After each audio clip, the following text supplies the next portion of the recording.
Magandang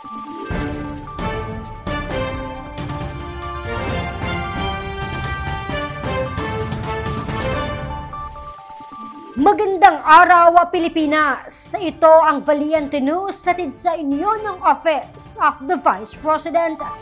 Patuloy ang paglago ng mga negosyong sinimulan ng Magnegosyo Today grantees. Kabilang na rito ang Sari-Sari Store ng isa nating kababayan mula sa Valenzuela City.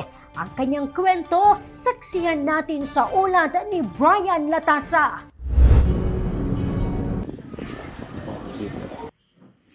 Matapos ang halos 3 buwan mula nang matanggap ang karagdagang puhunan mula sa tanggapan ng pangalawang Pangulo, ito na ngayon ang Sari-Sari Store ni Mardeline Angeles mula sa Valenzuela City, lumago at puno-puno ng mga paninda.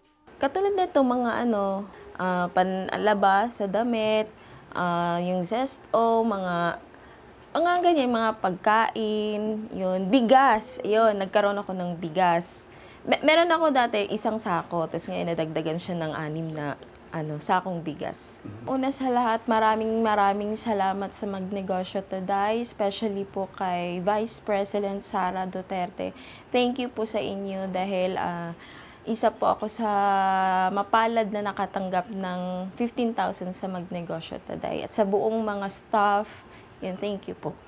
Mabibili ngayon sa tindahan ni Mardeline ang iba't ibang produkto tulad ng sabon, delata, bigas, soft drinks at marami pang iba. Kwento sa amin ni Mardeline, pinasok niya ang pagninegosyo noong kasagsagan ng COVID-19 pandemic. Naisipan ko po noon na magtinda kasi nakikita ko yung mga kapitbahay ko lumalabas sa labas. So, 'di ba dati nung pandemic, bawal lumabas yung mga bata. So, naisipan ko, paunti-unti siya kasi meron akong 2,000 noon. So, naisip ko noon, ibili ko siya ng paunti-unti hanggang sa nadagdagan hanggang sa ganito, ayan.